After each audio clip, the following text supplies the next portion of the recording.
Students, welcome back to your own channel Yasir Ali classes. तो जैसा कि आपको पता है कि हमने सीरीज स्टार्ट की हुई है क्लास 12th अकाउंटेंसी की, जिसमें हमने ऑलरेडी 2 पार्ट अपलोड कर चुके हैं। ये तीसरा पार्ट है स्टूडेंट्स हमारा।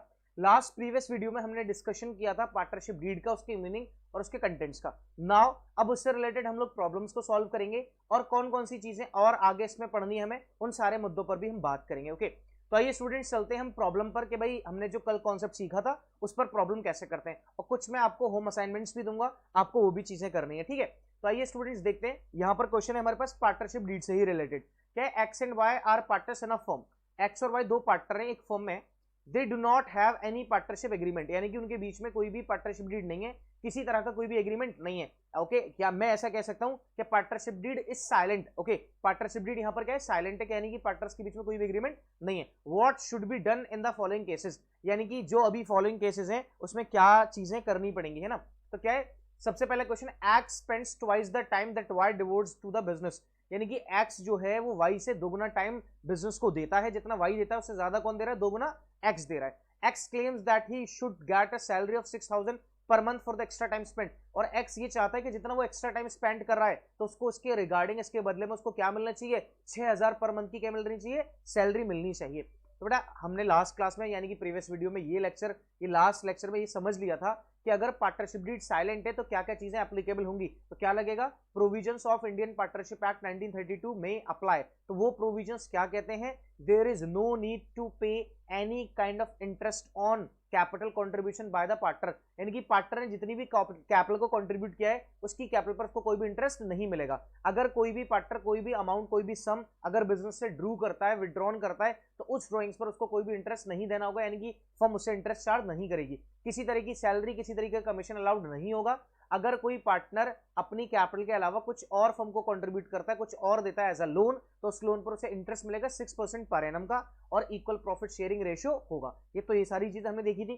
तो यहाँ पर एक्स डिमांड कर रहा है, तो क्या एक्स को बेटा ये 6000 रुपए पर मंथ की सैलरी मिलेगी? नो, एक्स को ये क्लेम उसका रिजेक्ट हो जाएगा। एक्स को ये 6000 रुपए नहीं मिलेंगे, बिकॉज पार्टनरशिप डीड क्या है? साइलेंट है। पार्टनरशिप डीड क्या है? साइलेंट है। क्लियर हो गया? Question number 2, Y has provided a capital of rupees 50,000 whereas X provided 50,000 only as capital. Okay, एक बिजनेस में Y ने लगाए 50,000, X ने कितने लगाए? 5,000 रुपए लगाए। X however has provided rupees 10,000 as loan to the firm, यानी कि X ने इसके अलावा, यानी कि 5,000 के अलावा X ने फर्म को एक लोन दिया है। कितने का? 10,000 रुपए का दिया है। ठीक है, अब कह रहे हैं what interest in any will be given to X and Y, यानी कि एक्स और वाई को कितनी इंटरेस्ट मिलेगी। तो क्वेश्चन नंबर 2 में तो बेटा वाई और एक्स की अगर बात करें, वाई और एक्स की बात करें, तो इनकी कैपिटल पर इनको कोई भी इंटरेस्ट नहीं मिलेगा। इनकी कैपिटल पर इनको कोई भी इंटरेस्ट नहीं मिलेगा, because partnership deed is silent. और जब पार्टनरशिप डीड साइलेंट होती है, यानी कि कोई एग्रीमेंट नहीं होता, तो कैपिटल पर इंटरेस्ट अलाउड नहीं होती है। ठीक है, बट इस कैपिटल के अलावा इस एक्स ने फर्म को क्या दिया? एक लोन दिया। कितने का? 10,000 रुपए का। ओके, इस पर्टिकुलर लोन पर एक्स एंटाइटल्ड है इंटरेस्ट के लिए, और वो इंटरेस्ट ऑन लोन का रेट कितना होता है? 6% पर एनम। और ये 6% पर एनम कब है? जब पार्टनरशिप डीड क्या होगी? साइलेंट होगी। यानी कि 10,000 का 6% कितना हो गया? 600 रुपए एक्स को इंटरेस्ट मिलेगी। ओके, सिर्फ किसकी? लोन पर। और बाकी वाई और एक्स की इंटरेस्ट ऑन कैपिटल 0 रहेगी। नेक्स्ट क्वेश्चन है, X want to introduce son Z into their business, Y objects to his proposal.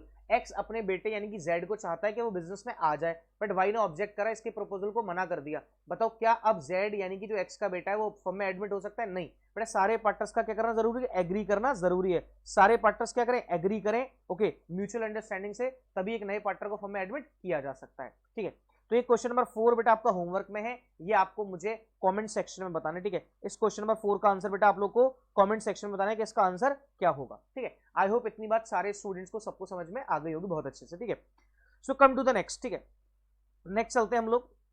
इनका आपको नेक्स्ट क्वेश्चन का आंसर आपको देना है। ठीक है, अब आता है देखो N+1, यानी कि N+1 का मतलब क्या? क्लास 11th में अकाउंटेंसी में हम क्या पढ़ चुके हैं? सबसे पहले क्या पढ़ा हमने? जर्नल। यानी कि जर्नल क्या होता था बेटा? जर्नल के अंदर क्या होती थी? रिकॉर्डिंग। जर्नल के अंदर क्या होती थी? रिकॉर्डिंग। हमने डेफिनेशन क्या पढ़ी थी? Accounting is an art of recording. तो रिकॉर्डिंग जहां पर होती है उस बुक को क्या बोलते हैं? जर्नल। क्या बोलते हैं? जर्नल। ठीक है, accounting is an art of recording. ठीक है, उसके बाद क्लासिफाइंग। उसके बाद क्या करा था हमने? क्लासिफाइंग किया था। क्लासिफाई कहां किया था बेटा? क्लासिफाई कहां किया था? लेजर में। क्लासिफाई कहां किया था? लेजर में। यानी कि हर एक पर्टिकुलर चीज का अलग अकाउंट बनाया था। यानी कि अगर कैश 10 बार रिफ्लेक्ट हो रहा है तो उसके लिए एक अकाउंट बना दिया, परचेजेस अगर 3 बार है तो उसके लिए एक अकाउंट बना दिया, ठीक है, इस तरह से हमने करा था, ठीक है। उसके बाद हमने क्या बनाया था, ट्रायल बैलेंस। क्या बनाया था, ट्रायल बैलेंस। और ट्रायल बैलेंस में क्या बनता है बेटा, ट्रायल बैलेंस क्या होता है, एक समरी होती है। ट्रायल बैलेंस क्या होती है, अकाउंट्स की क्या हो रही थी, समरी, यानी कि जो हमने लेजर में क्लासीफाई किया है उस क्लासिफिकेशन को हम क्या बनाएंगे, उसकी एक समरी बनाएंगे, शॉर्ट समरी, यानी कि ट्रायल बैलेंस। फिर हमने क्या पढ़ा, फाइनेंशियल स्टेटमेंट्स। क्या पढ़ा, फाइनल अकाउंट। फाइनेंशियल स्टेटमेंट यानी कि फाइनल अकाउंट्स। क्या क्या पढ़कर आए इसमें, ट्रेडिंग अकाउंट। क्या पढ़ा इसमें, ट्रेडिंग अकाउंट, ठीक है। क्या पढ़ा इसमें, profit and loss account, okay. और क्या पढ़ा इसमें, बैलेंस शीट, ओके। बेटा ये चीज हम ऑलरेडी क्लास 11th में पढ़ चुके हैं, ये चीज ऑलरेडी क्लास 11th में पढ़ चुके हैं। अब ध्यान दो बड़े, जो हमारे पास फाइनेंशियल अकाउंट्स है, ओके, तो ट्रेडिंग अकाउंट की अगर मैं बात करूं तो ट्रेडिंग अकाउंट रिवील्स, जो ट्रेडिंग अकाउंट है हमारे पास, ट्रेडिंग अकाउंट, उससे क्या निकलता था बताओ बेटा, ट्रेडिंग अकाउंट को प्रिपेयर करके क्या निकलता था, या तो ग्रॉस प्रॉफिट निकलता था, या फिर क्या आता था, ग्रॉस लॉस। क्या आता था, ग्रॉस प्रॉफिट या फिर ग्रॉस लॉस। वो ग्रॉस प्रॉफिट ग्रॉस लॉस कहां ट्रांसफर हो जाता था बेटा, प्रॉफिट एंड लॉस अकाउंट में, ओके। जब हम profit and loss account prepare करते थे तो प्रॉफिट एंड लॉस अकाउंट को बनाने के बाद वो रिवील क्या करता था, वो रिवील करता था क्या, नेट प्रॉफिट और नेट लॉस। क्या करता था, नेट प्रॉफिट और नेट लॉस। तो इसी नेट प्रॉफिट नेट लॉस को हम कैरी फॉरवर्ड करेंगे और एक अकाउंट बनाएंगे जिसका नाम है profit and loss appropriation account. उसके बारे में डिटेल में मैं बात करूंगा, अभी सिर्फ इतना समझ लो, इन +1 यानी कि in class 11 we have studied about journal, ledger, trial balance and final accounts और फाइनेंशियल स्टेटमेंट्स, ठीक है, यानी कि रिकॉर्डिंग, क्लासिफिकेशन, समराइजिंग, ओके। और हमने क्या बनाया बेटा, trading account, profit and loss account और बैलेंस शीट, ये ऑलरेडी हम लोगों ने सीखा हुआ है, ठीक है। Okay, at the time of sole proprietorship, बड़े ये सब हमने सोल प्रोप्राइटरशिप के टाइम पे देखो क्या क्या काम करा, क्या बनाया हमने, ट्रेडिंग अकाउंट बनाया। क्या बनाया हमने, ट्रेडिंग अकाउंट। और बताता है trading account reveals, trading account क्या बताता है बेटा, या तो उससे आएगा निकलकर क्या, ग्रॉस प्रॉफिट आता था, या फिर क्या आता था, ग्रॉस लॉस आता था। ग्रॉस प्रॉफिट या फिर ग्रॉस लॉस। ग्रॉस प्रॉफिट बेटा कब आता था, जब हमारी क्रेडिट साइड ज्यादा होती थी किससे, डेबिट साइड से। कौन सी, क्रेडिट साइड जब किससे ज्यादा होती थी, डेबिट साइड से, ठीक है। उसके बाद हमने क्या बनाया, प्रॉफिट एंड लॉस अकाउंट। अब प्रॉफिट एंड लॉस अकाउंट बनाया। अब प्रॉफिट एंड लॉस अकाउंट से क्या पता चलेगा, नेट प्रॉफिट और नेट लॉस। तो इतना डिस्कशन तो मैंने ऑलरेडी आपसे कर लिया बेटा, नेट प्रॉफिट और नेट लॉस, ठीक है, क्लियर है। आई होप इतनी बात सबको समझ में आ रही है। अब trading account and profit and loss account, अब ये इन्होंने दिखा दिया कि भाई trading account, profit and loss account कैसे बनेगा, ठीक है। आइए देखते हैं कैसे बनेगा ट्रेडिंग और प्रॉफिट एंड लॉस अकाउंट, ठीक है। हमारे पास पर्टिकुलर्स है, अमाउंट है, पर्टिकुलर्स अमाउंट है, ये हो गई हमारे पास लेफ्ट हैंड साइड यानी कि डेबिट साइड, ये हो गई राइट हैंड साइड हमारी कौन सी बेटा, क्रेडिट साइड हो गई, ठीक है, ओके। अब देखो तो ट्रेडिंग अकाउंट में सबसे पहले क्या आता था, ओपनिंग स्टॉक। क्या आता था, opening stock, okay, opening stock. Opening stock के बाद बेटा हमारे पास क्या आता था, ओपनिंग स्टॉक हमने मान लिया कितना है, 1.5 लाख रुपए। उसके बाद क्या आता है, परचेजेस, यानी कि जो भी हमने क्या करा बेटा, गुड्स को परचेस किया है, और परचेजेस है मान लो हमारे पास कितने का, 4 लाख रुपए का परचेजेस है, ठीक है। उसके बाद हमारे पास आ गया डायरेक्ट एक्सपेंसेस, यानी कि बेटा ट्रेडिंग अकाउंट में डायरेक्ट एक्सपेंसेस आते हैं। सिर्फ कौन से एक्सपेंसेस, डायरेक्ट एक्सपेंसेस, यानी कि expenses related to purchases, expenses related to manufacturing, expenses related to production, ठीक है, ओके। फैक्ट्री से रिलेटेड ये सारे खर्चे कौन से कहलाएंगे, डायरेक्ट एक्सपेंस। तो डायरेक्ट एक्सपेंस हमने मान लिए, डायरेक्ट एक्सपेंस हमारे पास 2.5 लाख रुपए के, ठीक है। इसके अलावा डेबिट साइड में कुछ और नहीं आएगा, ओके। यहाँ पे आ गई बाई सेल्स। सेल्स क्या होती है बेटा, सेल्स होती है डायरेक्ट इनकम। सेल्स क्या होती है, it is a direct income, ठीक है, सेल्स होती है डायरेक्ट इनकम। अब मान लेते हैं डायरेक्ट इनकम कितनी, 9 लाख रुपीज की, ठीक है। और यहाँ पे एक और चीज आती है, यानी कि जो बच गया उसको हम क्या बोलेंगे, क्लोजिंग स्टॉक। क्या बोलेंगे, क्लोजिंग स्टॉक। और क्लोजिंग स्टॉक की वैल्यू बेटा 9 लाख। तो बेटा ये टोटल हो गया 10। 10 में से हमारे पास कितना गया, 10 में से हमारे पास कितना गया, 4 लाख। तो बेटा हमारे पास ग्रॉस प्रॉफिट बचेगा कितना, 2 लाख। ग्रॉस प्रॉफिट कितना बचेगा बेटा, 2 लाख का हमारे पास क्या आएगा, ग्रॉस प्रॉफिट आ जाएगा, ठीक है। आइए देखते हैं ग्रॉस प्रॉफिट बेटा कितना आ गया, 2 लाख का क्या आ गया, ग्रॉस प्रॉफिट आ गया। अभी ग्रॉस प्रॉफिट कहां पे ट्रांसफर हो जाएगा, प्रॉफिट एंड लॉस अकाउंट में, यानी कि बाय ग्रॉस प्रॉफिट के नाम से। कौन से अकाउंट में, प्रॉफिट एंड लॉस अकाउंट में। ये 2 लाख रुपए कहां पर रिकॉर्ड हो जाएंगे, प्रॉफिट एंड लॉस अकाउंट के क्रेडिट साइड में। अब देखो ये आ गया बाय ग्रॉस प्रॉफिट, ठीक है, कितना आ गया, 2 लाख रुपए, ओके। अब ध्यान दो बेटा, यहां आ गई बाय इनडायरेक्ट इनकम, यानी कि जितनी भी वो इनकम जो क्या होंगी, indirect income, like rent received, commission received, ठीक है, ओके, डिस्काउंट रिसीव्ड, ओके। तो बेटा ये कितनी है, 50,000, ठीक है। अब डेबिट साइड में आ जाएंगे डायरेक्ट एक्सपेंसेस, तो यहाँ पे आ गए इनडायरेक्ट एक्सपेंसेस, कौन से, इनडायरेक्ट, 70,000, ठीक है। तो बेटा ये हो जाएगा हमारे पास 2.5 लाख। 2.5 लाख में से हमारे पास कितना गया, 2.5 लाख में से हमारे पास कितना गया, 70,000। 70,000 हमारे पास चला गया, तो कितना बचेगा, 1,80,000 रुपए। बेटा हमारे पास क्या रहेगा, नेट प्रॉफिट के क्या रहेंगे, 1,80,000 हमारे पास क्या रहेगा, नेट प्रॉफिट आ जाएगा, ठीक है। 1,80,000 रुपए नेट प्रॉफिट के आ जाएंगे।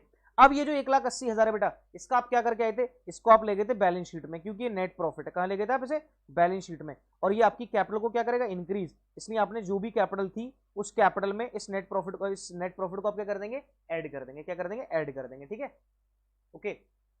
अब देखो कैपिटल 6 लाख रुपए की है, अब इसमें क्या ऐड कर देंगे बेटा, नेट प्रॉफिट ऐड कर देंगे। कितना था नेट प्रॉफिट, 180। बेटा आउटर कॉलम में हमारे पास आ जाएगा 7,80,000, ठीक है, क्लियर है इतना, ओके। अब ध्यान दो बेटा, अब हम क्या पढ़ रहे हैं, सोल प्रोप्राइटरशिप नहीं पढ़ रहे, हम क्या पढ़ रहे हैं बेटा, पार्टनरशिप पढ़ रहे हैं। तो पार्टनरशिप कैसे होगा बेटा, पार्टनरशिप में बेटा सबसे पहले क्या होगा, ट्रेडिंग अकाउंट बनाने की यहाँ पे जरूरत नहीं है, ग्रॉस प्रॉफिट ग्रॉस लॉस, हाँ कभी कभी किसी क्वेश्चन में क्या प्रॉफिट एंड लॉस आपको बनाना पड़ेगा, अदरवाइज कोई जरूरत नहीं भी होगी, ठीक है। तो आपके पास सबसे पहले कौन सा अकाउंट बनाना है बेटा, पार्टनरशिप फर्म में कौन सा अकाउंट बनाना है, profit and loss appropriation account. कौन सा, we have to prepare profit and loss appropriation account. क्या बनाना है बेटा हमें, profit and loss appropriation account. यानी कि एप्रोप्रिएशन का मतलब क्या है, यानी कि एप्रोप्रिएशन मींस डिस्ट्रीब्यूशन, एप्रोप्रिएशन का मतलब क्या होता है बेटा, डिस्ट्रीब्यूशन। डिस्ट्रीब्यूशन किस चीज का डिस्ट्रीब्यूशन, प्रॉफिट का और लॉस का। किसका डिस्ट्रीब्यूशन बेटा, प्रॉफिट का और लॉस का। किसके बीच में होगा बेटा ये डिस्ट्रीब्यूशन, पार्टनर्स के बीच में। किसके बीच में होगा, पार्टनर्स के बीच में। बेटा प्रॉफिट और लॉस का डिस्ट्रीब्यूशन ये किसके बीच में होने वाला है, पार्टनर्स के बीच में। इसीलिए इसको बोला गया क्या, डिविजिबल प्रॉफिट और लॉस अमंग द पार्टनर। यानी कि बेटा इस अकाउंट से हमें क्या पता चलेगा, डिविजिबल प्रॉफिट और लॉस को पता चलेगा, जो हम किसमें बांटने वाले हैं, किसमें बांटेंगे हम आगे चलकर, पार्टनर्स में बांटेंगे। डिविजिबल का मतलब क्या है, वो बटने वाला प्रॉफिट या लॉस जो किसमें बटेगा बेटा, पार्टनर्स में बटेगा। तो कौन से अकाउंट से निकल कर आता है वो, profit and loss appropriation account से निकल कर आएगा। Either net divisible profit, either net divisible profit, net divisible profit और नेट डिविजिबल लॉस। ओके, चाहे कुछ भी हो ये बटेगा पार्टनर्स में, किसमें, उनके प्रॉफिट शेयरिंग रेशियो में। If there is no profit sharing ratio, if the partnership deed is silent regarding profit sharing ratio, then हमने प्रोविजंस ऑफ इंडियन पार्टनरशिप क्या पढ़े कि क्या होगा बेटा, इक्वल होगा। क्या होगा, प्रॉफिट शेयरिंग रेशियो इक्वल होगा।